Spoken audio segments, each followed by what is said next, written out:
तीन कंपोनेंट्स मेरे पास निकल के आते हैं। एक होता है स्ट्रैटेजिक पोजीशनिंग एनालिसिस, एक होता है कॉस्ट ड्राइवर एनालिसिस, एक होता है वैल्यूएशन एनालिसिस। सबसे इंपॉर्टेंट मेरे पास ये निकल के आता है। सबसे पहले हम बात करते हैं strategic positioning analysis. Strategic positioning analysis का मतलब क्या होता है?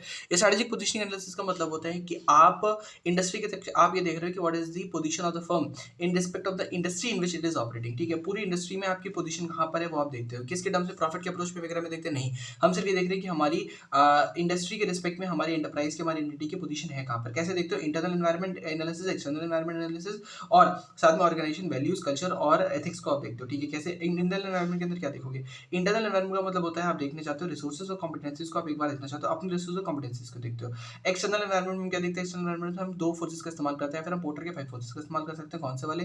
बीबीटीटीआर यानी कि bargaining power, buyers, bargaining power, sellers, threat of substitute, threat of new entrants और rivalry among the existing firms का इस्तेमाल कर सकते हैं। फिर हम पेस्टल का इस्तेमाल कर सकते हैं, political, economic, social, technological, environmental और लीगल एस्पेक्ट्स का इस्तेमाल कर सकते हैं। ऑर्गेनाइजेशन वैल्यूज, एथिक्स और कल्चर्स क्या देता है? जैसे कि टाटा का है, इसका ऑर्गेनाइजेशन वैल्यूज कल्चर अच्छा है, इसलिए हमारे इसके में अच्छे से निकल जाएगा। ओके, फिर हम कॉस्ट ड्राइवर एनालिसिस की बात करते हैं। कॉस्ट ड्राइवर एनालिसिस का मतलब क्या होता है? कॉस्ट ड्राइवर एनालिसिस का मतलब होता है कि what are the cost drivers which are actually using. Volume के बेस पे आप हर चीज को एट्रीब्यूट तो कर नहीं सकते, तो कौन सा कॉस्ट ड्राइवर के बेस पे आप एनालाइज करने वाले आप एट्रीब्यूट करते हो। इन्होंने कहा दो तरीके के कॉस्ट ड्राइवर मेरे पास निकल के आते हैं। एक होता है एग्जीक्यूशन कॉस्ट ड्राइवर और दूसरा होता है structural cost driver. Structural cost driver का मतलब क्या होता है? Which actually depends on the organisation structure, यानी कि इकोनॉमीज ऑफ स्केल। अगर आपका इकोनॉमीज ऑफ स्केल ज्यादा है तो क्या होगा? इकोनॉमीज ऑफ स्केल की वजह से आप प्रोडक्शन का बेनिफिट ले पा रहे होगे, लर्निंग का बेनिफिट ले पा रहे होगे और आप ज्यादा प्रोडक्शन कर रहे हो, तो आप मार्केट में मतलब अपने कस्टमर के ऊपर भी थोड़ा सा इफेक्ट डाल सकते हो, सप्लायर के ऊपर भी जा सकते हो, वो आपका स्ट्रक्चरल कॉस्ट ड्राइवर के अंदर निकल के आता है। तो affects the cost of the firm directly. ठीक है, एग्जीक्यूशनल कॉस्ट ड्राइवर क्या होता है? ये आपका क्वांटिफिएबल नहीं होता है और it actually depends on the organisation. Organisation का जो आपका ऑपरेशनल डिसीजन होते हैं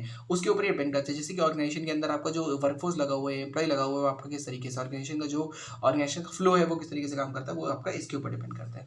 then comes valuation analysis. Valuation analysis ये लास्ट पोर्शन है हमारे पास, सबसे इंपॉर्टेंट पोर्शन यही निकल के आता है। क्या है वैल्यूएशन एनालिसिस? वैल्यूएशन एनालिसिस हमारा बात करता है, it is actually process actually identifies कि कौन से एक्टिविटीज है which are actually adding the value to the ultimate product और सर्विस। ठीक है, ठीक है, हमारे पास इसमें निकल के आता है पोर्टर पापा की तरफ से प्राइमरी एक्टिविटीज और सेकेंडरी एक्टिविटीज। प्राइमरी एक्टिविटीज का मतलब क्या होता है? प्राइमरी एक्टिविटीज का मतलब होता है these are the activities which are ancillary in the conversion of input into the output, यानी कि रॉ मटेरियल को आउटपुट में कन्वर्ट करने में, प्रोडक्ट में या सर्विस में कन्वर्ट करने में जो मेन एक्टिविटीज होती है which are the primary activities which are the important और the main activities which are responsible for the conversion of the raw material into the output is termed as primary activity. Secondary activity are the activities which support the primary activities. Primary activities क्या होती है? Inbound logistics, ठीक है, operations, okay, outbound logistics, ठीक है, marketing and sales, उसके बाद मेरे पास निकल के आती है सर्विस। ठीक है, और मेरे पास क्या निकल के आता है? सेकेंडरी एक्टिविटीज में क्या निकल के आता है? फर्म का इंफ्रास्ट्रक्चर की बात करते हैं, प्रोक्योरमेंट की बात करते हैं, ह्यूमन रिसोर्सेज की बात कर लेंगे, अच्छा, और टेक्नोलॉजी की बात कर लेंगे, अच्छा, टेक्नोलॉजिकल डेवलपमेंट बोलते हैं उसको पूरा। ओके, अब हम बात करते हैं सबसे पहले हम सेकेंडरी एक्टिविटीज की बात करेंगे। क्यों?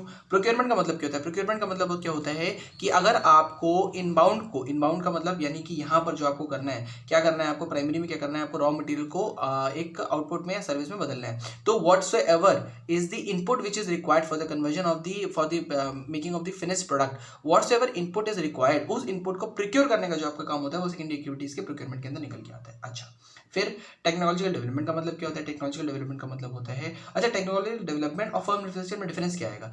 टेक्नोलॉजिकल डेवलपमेंट होता है कि जो भी मशीनरी वगैरह चाहिए होती है आपको, किसके लिए? इनपुट को आउटपुट में मतलब कन्वर्ट करने के लिए या फिर जो भी एड करने के लिए चाहिए होती है, एम्प्लॉइज को काम करने के लिए चाहिए होती है, वो सारी की सारी आपकी निकल के आती है टेक्नोलॉजिकल डेवलपमेंट के अंदर। फिर फर्म इंफ्रास्ट्रक्चर का मतलब क्या होता है? Planning, financing, sales, marketing activities, मतलब प्लानिंग फाइनेंसिंग जो एक्टिविटीज हैं या फिर जो भी आपकी डिसीजन मेकिंग एक्टिविटीज होती है वो सारी की सारी फर्म इंफ्रास्ट्रक्चर की काउंट होती है। ह्यूमन रिसोर्स के अंदर क्या काउंट होता है? ह्यूमन रिसोर्स का आप जो रिक्रूटमेंट करते हो, उनकी जो एक तरीके से ट्रेनिंग करते हो, डेवलपमेंट करते हो, उनको जो रेम्यूनरेट करते हो, वो सारा का सारा ह्यूमन रिसोर्स डेवलपमेंट के अंदर आता है। अच्छा, इनबाउंड के अंदर क्या होगा? जो आपने रॉ मटेरियल खरीदा था वो तो यहाँ पर आ गया, तो रॉ मटेरियल को रिसीव करने का काम, ओके, इनपुट्स को रिसीव करने का काम, ओके, इनपुट्स को रिसीव करने का काम, इनपुट को रिसीव करने के बाद स्टोर करने का काम और उसको डिस्ट्रीब्यूट करने का काम जो होता है वो आपका इनबाउंड लॉजिस्टिक्स के अंदर निकल के आता है।